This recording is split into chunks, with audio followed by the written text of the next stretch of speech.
3 reasons why you should buy a home now. There is a season to the marketplace, and we're going to talk about why it is your opportunity as a buyer today. We're going to cover that in the Eastside, Seattle, and Snohomish County real estate market update. I'm Tony Meier with Windermere Real Estate. For 35 years, I'm an avid study of the real estate market, helping our clients make smart, timely, and financially profitable real estate decisions using information. We're going to share some of that with you today. I talked about the 3 reasons why you should be a buyer. All 3 of these apply right now. Interest rates, months of inventory, and median sales price are all in a very good position for a buyer at this point. We're going to talk about rates to begin with. You can see compared to a year ago at 7.18, we're sitting at 6.35.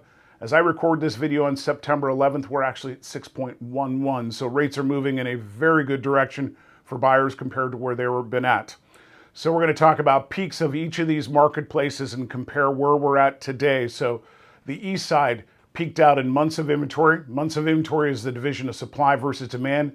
It dictates how hot the market is. The lower the number, the stronger it favors the seller. The higher, the more the buyer has some opportunities. So at this point, we've peaked in March at 0.6 months of inventory and hit a median sales price in May, which is a trailing indicator to that March peak, at $1,699,000. Where do we stand currently? So months of inventory on the East Side right now is 1.4. That is double or slower, half as fast a pace of market as it was at the peaks. Our average has been 1.3 over the last 10 years, so we're off the average just a tiny bit. So advantage for the buyer at this point. Doesn't mean we're in a buyer's market, but a buyer has a stronger advantage today than they would have in March. Our trend on that point, you can see we've been floating around 1.2, moved to 1.4 in August. Again, this is somewhat seasonally. If we look at September, October, November, December, buyers have good opportunities to buy compared to the spring market in the first half of any given year. And we're going to go on to show you more information as that applies to the other areas. Our median price last year was $1,435,000, is now sitting at $1,550,000. Quite the distance down from $1,699,000. That doesn't mean homes have gone down that much. It does mean that there has been some slowdown in pricings, but it is mostly to do with the fact the upper end starts to slow down this time of year. That said, when you have supply versus demand that is working in a different direction, that does have a softening effect on prices. So next up is Seattle. What's the peaks in Seattle? Well, March of this year, it was 0.7 months of inventory, and its peak price was $972 in July. Where's it at today?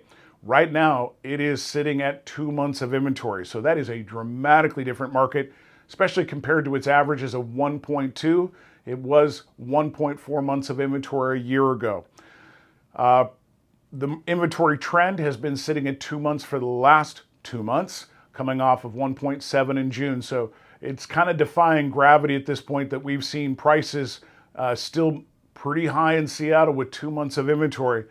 Its peak was July at $972. We're sitting at $930, and that is certainly up from $899 a year ago. Lastly, Snohomish County. What were the peaks in Snohomish County? Again, March. If you look at the spring markets, that is your peak times for supply versus demand favoring a seller. Median price hit $830 in Snohomish County in June. Its months of inventory is now double that, sitting at 1.2. It's off just slightly compared to its 10-year average of 1.1. So all of our markets are just a little bit cooler, with Seattle being a lot cooler. The trend on that months of inventory actually edged back down. Things tightened up a little bit in Snohomish County, sitting at 1.3 for the last 2 months, now at 1.2.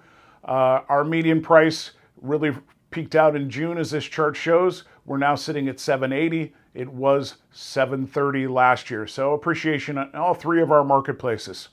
So if you've got questions, you want to know, is now the time for you to be a buyer? Should I sell my house now? We can talk through those numbers, help you understand what it looks like in the marketplace that you're targeting. We're here to help. If you've yet to do so, please hit the like button, share this video with a friend. It helps YouTube get the algorithm out, get this video out to people who want to know about it. And if you've not done so, subscribe and hit the bell icon for future updates. Well, that's it for now, and we'll talk with you next month. Take care.